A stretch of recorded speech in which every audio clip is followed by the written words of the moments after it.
Sa isang liblib na baryo sa Visayas, nakatayo ang lumang bahay ng mag-anak ni Maria Labo. Sa ilalim ng punong mangga, naglalaro ang mga bata habang ang araw ay unti-unting nilalamon ng dilim. Masayang naglalaro sina Daniel at Elena, mga tawa nilang umaalingaw-ngaw sa hangin. Pagdating ng kanilang amang si Tomas, napuno ng sigla ang maliit na bakuran.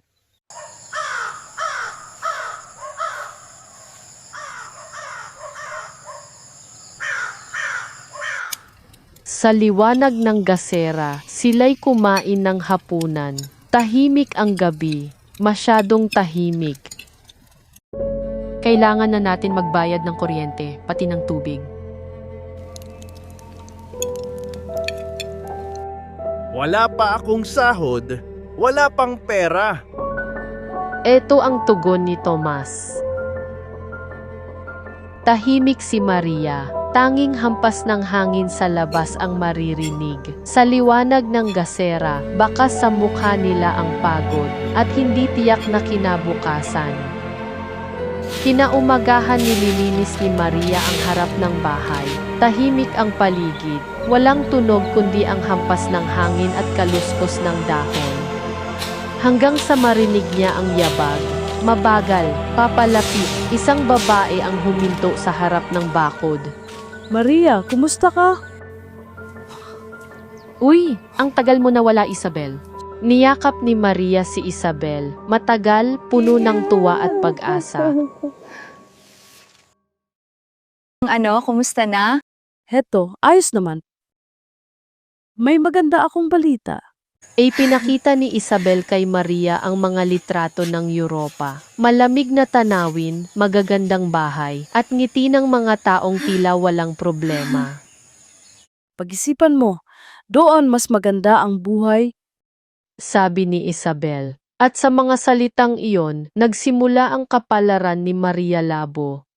Tahimik si Maria habang isinasalansan ang mga damit sa lumang maleta. Sa likod niya, umiiyak sina Daniel at Elena, paulit-ulit na nagsasabing, "Huwag kang umalis, mama." Hindi siya tumugon, tanging luha at hangin lang ang sumagot. Lumapit ang kanyang asawa. Maria, baka pwedeng wag ka nang tumuloy. Tahimik lang si Maria. Sa paliparan, nagsimula na ang paglalakbay ni Maria.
Chicken or beef, ma'am?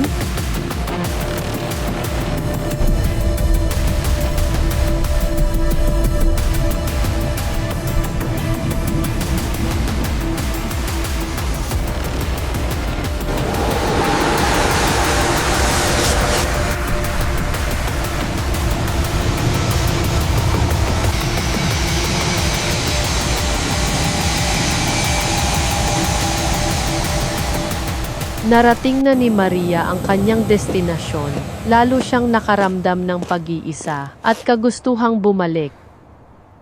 Maria Labo, Yes, ma'am. you are welcome here in our country. At nasundo na si Maria ng katiwala ng kanyang amo na si Lucia Kovacs. Sa bawat hakbang nila palabas ng paliparan, lalo lang lumalamig ang hangin.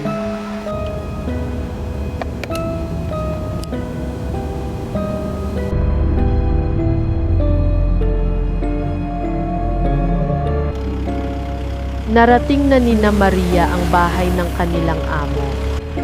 Ang mansyon ay mataas at matanda na, balot ng hamog at mga gumagapang na bahagi.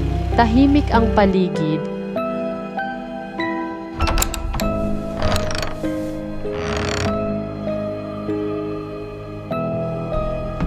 Pagpasok ni Maria sa mansyon, sinalubong siya ng malamig na hangin at amoy ng lumang kahoy.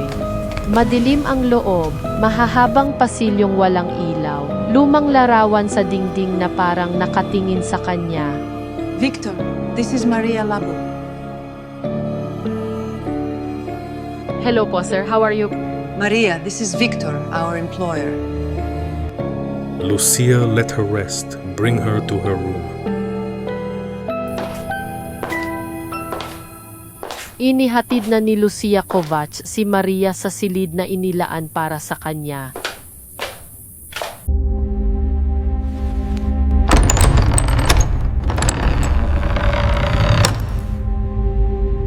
Isa-isang inilabas ni Maria ang kanyang damit, ngunit sa bawat tiklop ay sumisiksik ang lungkot. Sa lamig ng kwarto, parang naririnig niya ang tinig ng kanyang mga anak, o isang tinig na ginagaya ang mga ito. Nagsimula na si Maria sa kanyang trabaho. Kahit malungkot, tiniis niya ito para sa kanyang pamilya. Araw-araw, dumadagan ang pagod sa katawan ni Maria sa patuloy na paninilbihan sa kanyang amo. Walang ingay na sumulpot si Lucia sa kanyang likuran at marahang bumulong. Do not eat anything Victor gives you. Isinawalang bahala ni Maria ang babala ni Lucia. Nagpatuloy siya sa trabaho, pilit iniiwasan ang kakaibang katahimikan ng mansyon. Kahit may halong lungkot, unti-unting nakahanap si Maria ng ginhawa sa kanyang trabaho, kahit parang may lihim ang bawat pintong kanyang nadadaanan. Isang natatanging piging ang inihanda ng kanilang amo.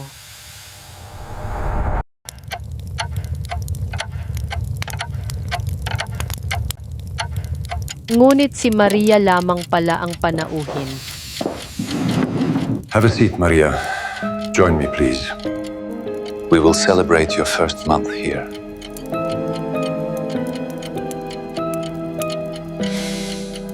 Maria, let us drink. Nawala sa isip ni Maria ang babala ni Lucia.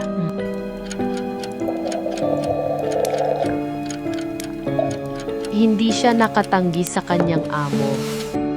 Kumaripas ng takbo si Maria patungo sa kusina, may nararamdaman siyang kakaiba.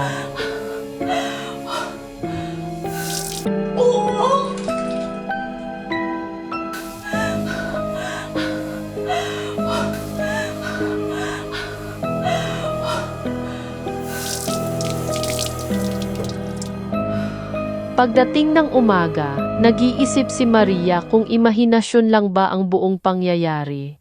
Maria, come quick.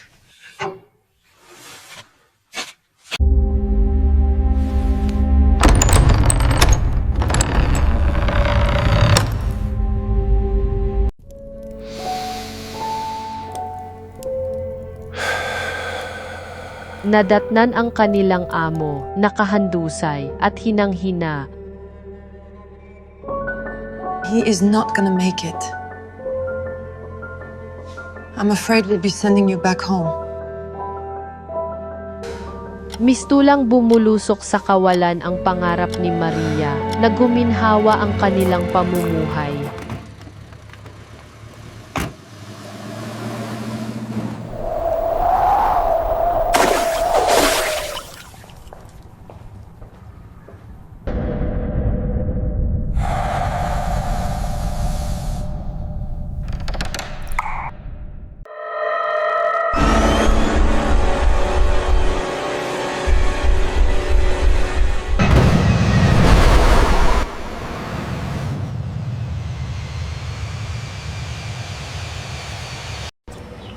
Nang makabalik si Maria, taglay niya ang pagod na tila may sumipsip ng kanyang lakas. Mabilis siyang dinaluhan ng kanyang asawa. Maria! Maria! Nagdulot ng matinding pag-aalala ang hindi inaasahang pag-uwi ni Maria.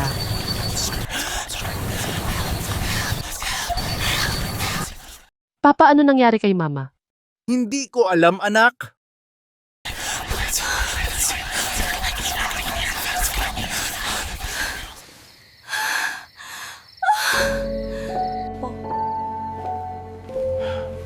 Ano nangyari sa'yo, Maria? Napagod lang ako. Tugon ni Maria. Nagagalak si Maria na muli niyang maalagaan ang kanyang pamilya. Masaya ako, kompleto tayo. Para kay Maria, ang pagiging kumpleto ng pamilya ay kayamanang hindi nabibili.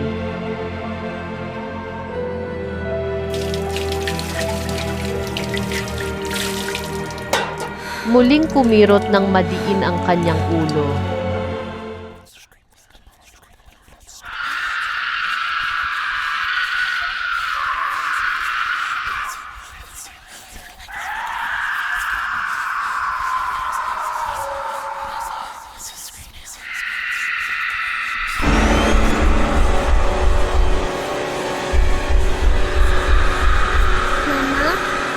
Mama?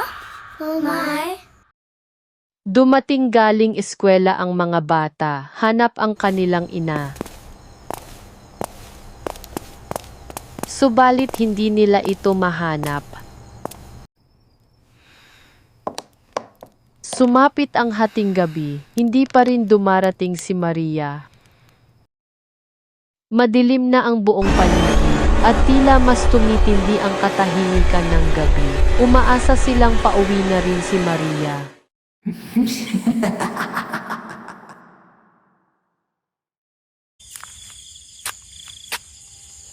Nararamdaman ni Maria ang matinding uhaw. I'm a Barbie girl. Hiccup. I'm a Barbie girl. I'm a Barbie girl.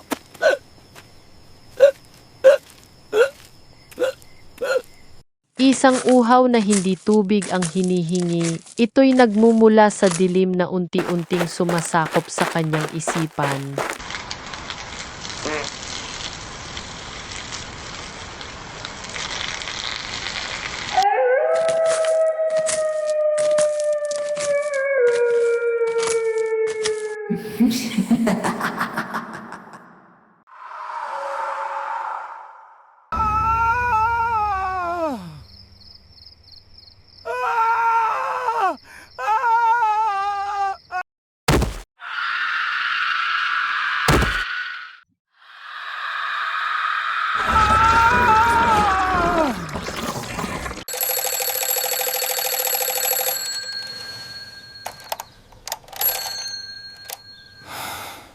Nakabalik ng bahay si Maria, animoy hindi siya nawala kahit sandali. Alis na kami, Maria. Pagbalik ng katahimikan, muling bumaon ang matinding sakit sa kanyang ulo.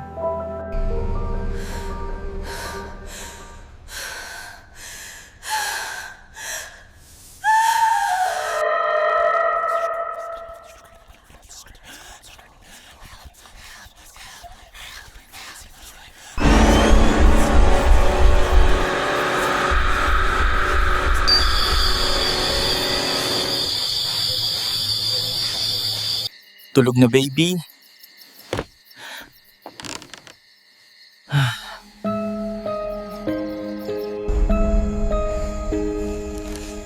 Hindi na napigil ni Maria ang matinding pagnanasa sa laman at dugo.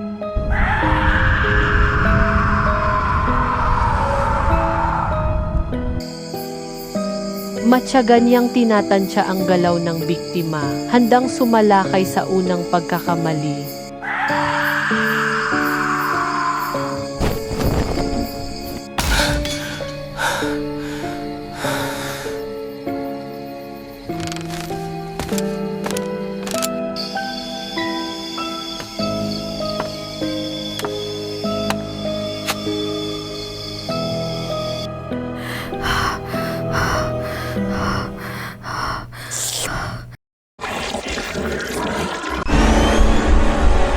Nagtagumpay muli si Maria sa pagsunod sa bulong ng kanyang gutom. Tahimik at walang bakas ng kanyang presensya. Maria, nasaan ang mga bata? Hindi tumugon si Maria. Tahimik niyang inihanda ang kakaiba niyang putahe para sa asawa.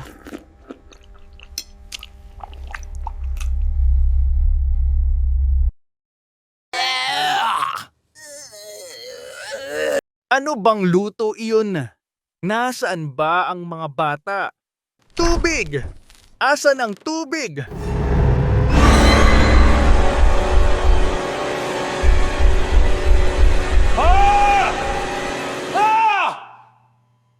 Tinangka ni Maria na paslangin ang asawa, ngunit agad itong nakaiwas at nakalayo.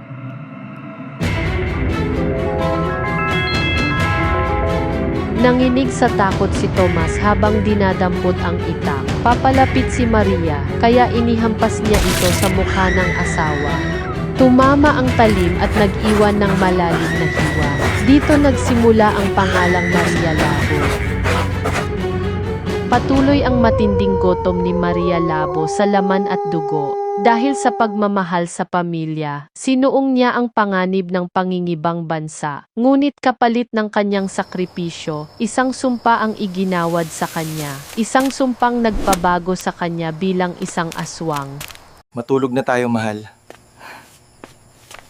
Magbanyo muna ako, mahal.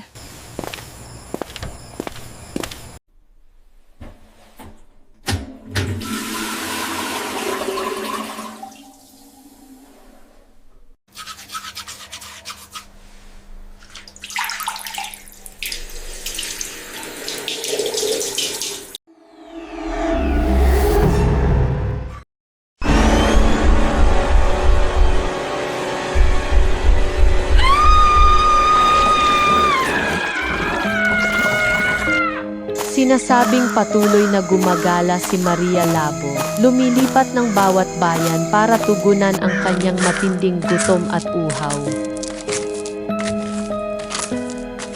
At maaring nariyan lang siya sa bayan niyo.